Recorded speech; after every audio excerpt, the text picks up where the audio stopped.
우리는 늘 이렇게 말합니다. 돈은 있어도 부족하고 없으면 더 절실해진다. 그런데 정작 돈이 모이는 방법은 단순한데 의외로 놓치고 있는 경우가 많습니다. 오늘은 들으면 들을수록 이득이 되는 돈이 모이는 이야기를 나눠보겠습니다. 일부 나만 몰랐던 돈이 되는 작은 실천. 많은 사람들이 돈을 모으는 건 큰 돈을 벌어야 가능한 일이라고 생각합니다. 하지만 실제로 재테크 고수들이 공통적으로 강조하는 것은 작은 습관입니다. 예를 들어 우리가 무심코 쓰는 돈 중 가장 대표적인 것이 바로 작은 소비의 반복입니다. 하루에 카페에서 커피 한 잔을 마신다고 해봅시다. 5,000원 별것 아닌 것 같지만 한 달이면 15만 원, 1년이면 180만 원이 됩니다. 10년이면 무려 1,800만 원.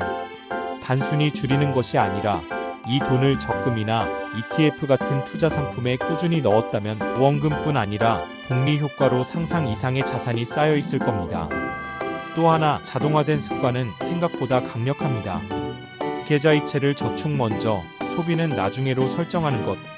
매달 월급이 들어오자마자 10%를 자동으로 다른 계좌로 옮기게 설정하면 생각보다 빠른 속도로 돈이 쌓입니다. 미국의 행동경제학자 리처드 세일러가 강조한 너지 효과너지 이펙트처럼 환경을 바꾸는 것만으로도 우리의 재무 습관은 놀랍게 달라집니다. 즉, 나만 몰랐던 돈이 되는 작은 실천은 대단한 비밀이 아닙니다. 작은 반복이 시간이 지나 큰 힘이 된다는 것. 결국 돈은 습관의 파생물입니다. 2부 이제껏 해오던 소비 패턴을 바꿔버릴 신박한 절약 방법. 우리가 흔히 빠지는 소비 패턴은 두 가지입니다. 첫째, 할인에 속는 소비. 둘째, 심리적 만족을 위한 과소비. 예를 들어 10일 행사니까 이득이야라는 생각으로 불필요한 제품까지 사는 경우. 실제로는 지출이 늘어나는 셈입니다. 심리학에서는 이를 프레이밍 효과라고 부릅니다. 소비자가 이득이라고 느끼게끔 프레임을 씌우는 마케팅 전략이지요.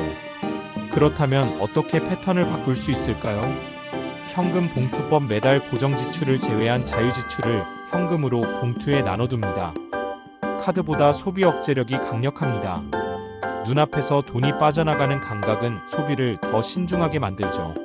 30일 룰. 사고 싶은 게 생기면 바로 구매하지 말고 30일 동안 기다립니다. 그 사이 정말 필요하다면 사도 늦지 않습니다. 실제로 미국 개인 재무 전문가 수지 오만이 권장하는 방식인데 즉흥적 소비를 막는데 탁월합니다. 구독 서비스 점검. 한 달에 12만 원씩 자동으로 빠져나가는 OTT, 음악, 온라인 강의 등 구독 서비스. 대부분은 절반도 제대로 활용하지 않습니다. 정말 나에게 필요한가? 이를 점검하고 불필요한 구독을 해지하는 것만으로도 연간 수십만 원을 절약할 수 있습니다. 이런 신박한 절약 방법은 단순히 아끼는 것이 아닙니다. 내 돈이 어디서 빠져나가는지 주체적으로 통제하는 것입니다. 소비 패턴이 달라지면 돈이 모이는 속도는 눈에 띄게 빨라집니다. 3부 돈이 모아지니 행복이 따라올 때의 만족도. 돈은 결국 수단입니다. 우리가 돈을 모으려는 이유는 돈 그 자체를 쌓아두기 위해서가 아니라 삶을 더 자유롭고 행복하게 만들기 위함입니다. 하버드 대학교의 행복 연구 결과에 따르면 돈이 일정 수준 이상 쌓였을 때 사람들은 단순한 부유함이 아니라 심리적 안정을 느낀다고 합니다. 내일은 어떻게 살지에 대한 불안이 줄어드는 것이죠. 예를 들어 비상금 통장이 있으면 예상치 못한 병원비나 갑작스러운 사고가 닥쳐도 크게 흔들리지 않습니다. 작은 금융 안전망이 우리의 마음을 든든하게 받쳐주는 것입니다.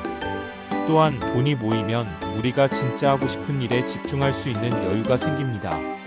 누군가는 여행을 떠날 수 있고, 누군가는 배우고 싶었던 공부를 시작할 수 있고, 또 다른 누군가는 사랑하는 가족과의 시간을 더 소중히 누릴 수 있습니다. 이 만족도는 단순히 물질적인 행복이 아닙니다. 돈을 통해 삶의 주도권을 되찾는 기쁨입니다. 결국 돈은 나를 위한 시간을 사는 도구라는 말이 있습니다. 돈이 모이면 행복은 따라오게 되어 있습니다. 돈은 단순히 숫자가 아닙니다. 우리가 어떤 습관을 만들고 어떤 소비를 줄이고 어떤 꿈을 위해 모아가는가에 따라 삶의 무게와 방향이 달라집니다. 작은 실천이 큰 변화를 만들고 소비 패턴의 전환이 새로운 가능성을 열며 모아진 돈은 결국 우리의 행복으로 돌아옵니다. 오늘 이야기 들으면 들을수록 이득이 되는 돈이 모이는 이야기였습니다. 당신의 하루가 조금 더 여유롭고 풍요로워지길 바랍니다.